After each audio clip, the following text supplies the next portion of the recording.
ناظرین، بریک سے پہلے بات ہو رہی تھی ڈاکٹر ندیم الدین صدیقی کے ساتھ. آئیے بات چیت کا سلسلہ آگے بڑھائیں. ڈاکٹر صاحب، جیسے کہ ارٹیکیریا کا تذکرہ چل رہا تھا اور آپ نے بتایا تھا اس کے علاج کے متعلق، میں آپ سے یہ پوچھنا چاہوں گا کہ وقت کے ساتھ ساتھ زندگی کی رفتار تیز ہوتی جا رہی ہے. اس تیزی کے ساتھ سٹریس کا ہماری زندگی میں بہت گہرا رشتہ بن چکا ہے اسٹریس کے ساتھ ہمارا. کیا اسٹریس بھی ایک وجہ بن سکتا ہے؟ کیونکہ نفسیاتی مسائل اکثر بالکل فزیکلی نظر آ رہے ہوتے ہیں لوگوں میں. یہ بھی یہ بھی ایک وجہ ہے ارٹیکیریا کی، کہ اگر آپ اسٹریس میں ہیں، ٹینشن میں ہیں، کسی خوف میں ہیں، تو اس وقت خون ایک مادہ ہوتا ہے ایڈرینلین، اسے کہتے ہیں ایڈرینرجک ارٹیکیریا، تو وہ ریلیز ہوتا ہے.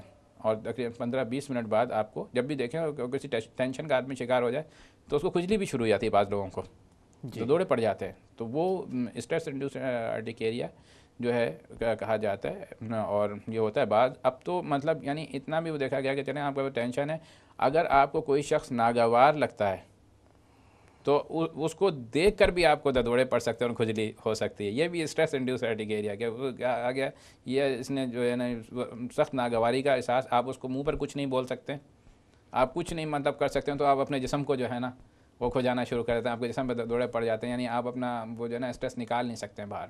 تو یہ یعنی آپ کے جو جذبات ہوتے ہیں اس کی فزیکل مینیفیسٹیشن آپ کے فزیکل جسم جسم پہ پر جو آنے ہے نا لگتی وہ ہو جاتی ہے. کہ مطلب پہلے تو تھا نا کھانے سے، پینے سے، چکھنے سے، دھوپ میں ہو گئے جانے سے ہو گیا کہ جناب جب دھوپ میں گئے تو سوئیاں چبھنے لگ گئیں، یا سرد گرم ہو گیا، گرم ٹھنڈا ہو گیا جناب، آپ نے گھر آ کے جب کپڑے چینج کرنے لگتے ہیں تو کھجلی مچنا شروع ہو جاتی ہے. یہ تو چلیں وہ تھی. اب یہ کہ آپ نے دور سے اس کو دیکھا، جس سے بھی آپ کو کوئی ناگوار احساس ہے، تو اس کی وجہ سے بھی آپ کو جو ہے پتی اچھل سکتی ہے. تو اشرف صاحب، کیا اس بیماری سے حفاظت ممکن ہے؟ بالکل، یہ تو کہتے ہیں نا prevention is better than cure. جی. تو یہ تو ہے ہی وہ بیماری کہ جو کسی چیز کو چھونے سے، کھانے سے، پینے سے، چکھنے سے، سونگھنے سے، ایون سونگھنے سے جیسے کہنا چاہے مول ڈسٹ الرجیز وغیرہ جو ہو جاتی ہیں لوگوں کو، اور اس طرح کے جو الرجی کا شکار لوگ ہوتے ہیں ان کو ارٹیکیریا زیادہ ہوتا ہے.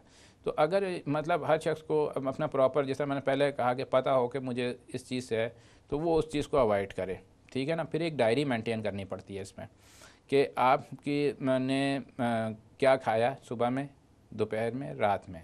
جی. تو اس سے آپ کو جو ہے نا اگر صبح ناشتے کے بعد سے لے کے دوپہر کے کھانے سے پہلے اگر آپ کو ہو رہی ہے، تو آپ نے دودھ پیا، آپ نے چائے پی، آپ نے انڈا کھایا، آپ نے پراٹھا جو بھی یعنی بریڈ، یہ تو آپ کو پتہ چل جائے گا کہ مطلب اس سے مجھے ہوا. دوپہر کے کھانے سے لے کے رات کے کھانے سے پہلے اگر ہوتا ہے تو اس کا مطلب یہ کہ جو دوپہر میں آپ نے انڈا، مرغی، مچھلی، گوشت، قیمہ، مسور کی دال، کچھ بھی کھایا ہو، پھر رات کے کھانے سے صبح تک. تو ایک ڈائری مینٹین کریں. پھر اپنی جو بھی آپ کی پرسنل ہیبٹس ہیں ان کو آپ کو پتہ چلنا چاہیے کہ کہیں آپ ایکسرسائز پر تو نہیں گئے. ٹھیک ہے نا. آپ نے کوئی ایسا ایکسرسائز والا کام تو نہیں کیا، آپ نے کسی کیمیکل میں ہاتھ تو نہیں ڈالا، کسی اور چیز میں تو آپ کا وہ نہیں. تو آپ کو اپنی پرسنل ہیبٹس کا بھی ڈیلی کا مطلب پتہ ہونا چاہیے کہ یہ چیز آپ کو اپنی میڈیکیشنز کا. تو یہ وہ چیزیں ہوتی ہیں. کوئی نئی دوا تو شامل نہیں کیا آپ نے اپنے کسی علاج کے دوران، یا خدا نہ خواستہ کوئی نئے مرض کے لیے آپ کو کوئی نئی دوا تو نہیں تجویز کی گئی جس کے کھانے کے بعد جو ہے آپ کو جو ہے یہ ہو گیا. یا جس طرح بتایا پریشر ارٹیکیریا، کافی دیر تک آدمی بیٹھا اس کے بعد ہو جائے. تو یہ مطلب ایسی چیزیں ہوتی ہیں کہ انسان کو پتہ ہونا چاہیے اپنی میڈیکیشنز کا، اپنی پرسنل ہیبٹس کا. اپنی یہ ڈائری اگر وہ مینٹین کر لی. اس کو کرونک ایکیوٹ میں تو خیر وہ ہوا، صحیح ہو گیا، ٹھیک ہے جی، ہوتا ہے ہر ایک کو تقریباً، جسے کہنا چاہیے کہ وہ 20% میں آ جاتے ہیں. لیکن جو کرونک والے ہیں ان کو ان تمام چیزوں کو جو ہے نا زیادہ، جو یعنی کہ پرانے جو چلتے ہیں 6 ہفتے یا 3 مہینے یا سالوں جو چل رہے ہیں، تو ان کو یہ بہت زیادہ ضروری ہوتا ہے کہ ان کو اپنی ہر چیز کے متعلق پتہ رہے. پھر دوسرا مطلب لوگوں کو زیادہ تر پتہ نہیں ہوتا کہ نہانے کے لیے کون سا صابن استعمال کریں، کون سا شیمپو استعمال کریں. کیونکہ ہمارے یہاں تو ٹی وی پہ جو بھی ایڈ چل رہا ہوتا ہے اس کو دیکھ کر جو ہے وہ استعمال کرنا شروع کر دیتے ہیں. تو جن کو ارٹیکیریا وغیرہ یا اسکن الرجیز ہوتی ہیں ان کو چاہیے کہ ایسا صابن استعمال کریں کہ جو نیوٹرل پی ایچ ہو، جس کے اندر کوئی پرفیوم نہ ہو، جس کے اندر کوئی کلر نہ ہو. اسی طرح شیمپو کا بھی مطلب یہ ہوتا ہے کہ آپ ڈرماٹولوجسٹ کے پاس جائیں، ان سے بتائیں کہ مجھے یہ ہے، تاکہ وہ آپ کو بتا سکیں کہ آپ کو اس چیز سے الرجی ہے یا ہو سکتی ہے، تو آپ کو یہ صابن اور یہ جو ہے نا شیمپو وغیرہ استعمال کرنا ہے. کوئی بھی اس کے علاوہ جو آپ اپنے کپڑے دھوتے ہیں تو اس میں بھی کوئی ہارڈ ڈٹرجنٹ نہیں ہونا چاہیے. تو اشرف صاحب، ہمارے پروگرام کے توسط سے اور خاص کر اس بیماری کو مد نظر رکھتے ہوئے کوئی پیغام آپ دینا چاہیں گے عوام کو؟ میرا پیغام تو یہ ہے کہ چاہے بیماری چھوٹی ہو یا بڑی، آپ کو ایک تو اس کے بارے میں پراپر آگاہی ہونی چاہیے کہ یہ کیا ہے. ٹھیک ہے نا. بعض اوقات چھوٹی چیز بھی جو ہوتی ہے وہ آگے جا کے بڑی ہو جاتی ہے اور اس کی کمپلیکیشن جو ہیں وہ خطرناک ہو جاتی ہیں. پتی اچھلنا بظاہر تو کچھ بھی نہیں ہے, ہوتا ہے وقتی طور پر ہوا, صحیح ہو گیا, لیکن اگر یہ کرونک ہو رہا ہے, بار بار ہو رہا ہے, تو آپ کو چاہیے کہ اس کو مطلب پراپرلی انویسٹیگیٹ کرائیں, اس کو ٹریٹ کریں. آپ کو ان تمام چیزوں کا پتہ ہونا چاہیے جس کی وجہ سے آپ کو الرجی ہو سکتی ہے. اور سب سے بڑی بات ہے کہ آپ پراپر فزیشین یا ڈرماٹولوجسٹ سے علاج کرائیں, کیونکہ بعض اوقات لوگوں کو پتہ نہیں ہوتا اور ان کو کویکس جو ہوتے ہیں عطائی حضرات یہ اسٹیرائڈس دے رہے ہوتے ہیں, ڈیلٹا کوٹل مطلب مختلف قسم کی اسٹیرائڈس کی ٹیبلٹس کھلا رہے ہیں, انجیکشن لگا رہے ہیں, تو یہ کوئی علاج نہیں ہوتا.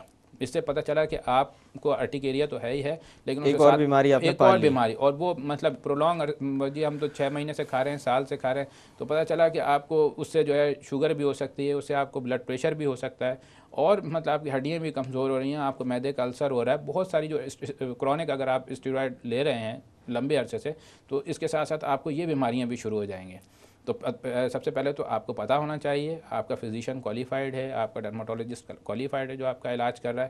اور مطلب یہ کہ جتنا بھی پرہیز ہو سکے, steroid is a life saving drug. یہ نہیں ہے کہ جو 6 مہینے سے آتے ہیں لوگ ہمیں دکھاتے ہیں یہ اتنے عرصے سے کھا رہے ہیں, اتنے عرصے کیوں کھا رہے ہو, یہ انہوں نے لکھ کے دی تھی بس یہ کھاتے ہیں, اس کے ساتھ یہ ملا کے کھاتے ہیں, تو آپ اپنے کوالٹی آف لائف کو خراب کر رہے ہیں. ایک بیماری کو کنٹرول کرنے یا صحیح کرنے کے لیے آپ 4 بیماریاں کیوں بڑھا رہے ہیں. اویئرنیس پورے میرا تو یعنی پراپر ایم یہی ہے کہ میرا پیغام صرف اور صرف اویئرنیس ہے. ٹریٹمنٹ جو ہے جب تک آپ اپنے پراپر فزیشین یا ڈاکٹر کے ڈرماٹولوجسٹ کے پاس نہیں جاتے ہیں, میں نہیں سمجھتا کہ آپ فون پر کسی سے پوچھ لیں گے بھائی اس کا کیا علاج ہے, اس کا کیا علاج ہے. نہیں, یہ غلط ہے. آپ کو جا کر دکھانا چاہیے, ایگزامینیشن اپنا معائنہ کرائیں, اس کے بعد جو بھی آپ کو مطلب وہ بیماری ڈائگنوز کریں. ضروری نہیں ہے کہ ہر کھجلی جو ہے وہ ارٹیکیریا یا چھپاکی ہو جائے. بہت ساری جس طرح یہ بات ہو رہی تھی کہ اس کے بیج ہے, فنگل انفیکشن ہے, ایگزیما ہے, اور اندر کی بیماریاں مائکوسس فنگائڈیز ایک بیماری ہوتی ہے جو کہ جلد کا کینسر ہوتا ہے, اس میں بڑی سیویئر ایچنگ ہوتی ہے. تو وہ مائکوسس فنگائڈیز, اور وہ سالوں چلتی ہے. وہ جلد کا کینسر مائکوسس فنگائڈیز سالوں چلتا ہے. اس کی بھی پریزنٹیشن ایسی ہوتی ہے جلد لال ہو جاتی ہے, کبھی یہاں کھجلی کبھی وہاں خارش. تو وہ لوگ یہ سمجھ رہے ہوتے ہیں کہ جناب وہ اتنی اچھلی ہوئی ہے, نہیں وہ تو ہے صحیح ہے, وہ دوائی کھاتے ہیں صحیح ہو جاتا ہے. یعنی جسمانی تبدیلیوں کو نظر انداز نہیں کرنا چاہیے, کبھی بھی نہیں کرنا چاہیے. پراپر اپنا ٹریٹمنٹ کرائیں. زندگی اللہ تعالیٰ نے آپ کو ایک مرتبہ دی ہے, اس کو حفاظت کریں, اور جتنا ہو سکے مطلب ٹھیک ہے آپ کے مطلب اس کا علاج اتنا ارٹیکیریا کا ہے, پتی اچھلنا کا مہنگا نہیں ہے. آپ کوشش یہ کریں کہ پراپر ٹریٹمنٹ کرائیں, اپنی کوالٹی آف لائف کو بہتر کریں, اور اپنے فیملی کے لیے جو ہے جئیں. بہت بہت شکریہ ڈاکٹر صاحب کہ آج آپ نے اپنا قیمتی وقت ہمیں دیا ہے اس اہم موضوع پر بات کرنے کے لیے. ناظرین, جیسے کہ ڈاکٹر صاحب نے فرمایا, جسم میں ہونے والی تبدیلیوں کو کبھی بھی نظر انداز نہیں کرنا چاہیے, کیونکہ اکثر و بیشتر یہ دیکھا گیا ہے کہ بظاہر چھوٹا سا نظر آنے والا معاملہ آگے چل کر ایک بہت ہی مہلک مرض کی شکل اختیار کر سکتا ہے. یہ بھی صحت کو برقرار رکھنے کا ایک بہت بڑا اصول ہے جس پر انسان کو ہمیشہ قائم رہنا چاہیے. یعنی آپ کے جسم میں اگر کوئی ایسی تبدیلی آ رہی ہے جو کہ آپ کو غیر ضروری لگتی ہے یا جس کا نہیں ہونا چاہیے تھا, تو ایسے معاملات میں عموماً ان کے پاس چلے جانا چاہیے جو ان معاملات میں ایکسپرٹ سمجھے جاتے ہیں, یعنی کہ ڈاکٹرز کے پاس. دوسری بات یہ ہے کہ اکثر و بیشتر مریض ایک سوال لے کر آتے ہیں, وہ یہ ہے, خاص کر الرجیز کے معاملے میں, وہ یہ ہے کہ ڈاکٹر صاحب مجھے الرجی ہو جاتی ہے, دوا کون سی کھاؤں. میرے خیال سے اس طرح کے معاملات میں کرنے والا سوال یہ ہے کہ مجھے الرجی ہو جاتی ہے, میں اس سے بچوں کیسے. کیونکہ اکثر و بیشتر یہ لوگ بار بار دوائیں استعمال کر رہے ہوتے ہیں, دواؤں کی مقدار بڑھائی جا رہی ہوتی ہے, لیکن الرجی اور الرجی کرنے والا عنصر اپنی جگہ پر برقرار رہتا ہے, جو کہ مؤثر علاج کی وجہ نہیں بنتا. اگر صحیح طور پر آپ کسی الرجی سے چھٹکارا حاصل کرنا چاہتے ہیں تو کوشش کیجئے اس چیز کو آئیڈینٹیفائی کرنے کی جس سے کہ آپ کو الرجی ہوتی ہے, اور اس سے جتنا ممکن ہو سکے اجتناب برتا جائے, کیونکہ یہی الرجی کے معاملے میں واحد توڑ ہے جو کہ کسی بھی ڈاکٹر یا کسی بھی انسان کے پاس موجود ہے. انہی الفاظ کے ساتھ میں ڈاکٹر اکرام آپ سے اجازت چاہتا ہوں. اپنا خیال رکھیے گا. اللہ حافظ.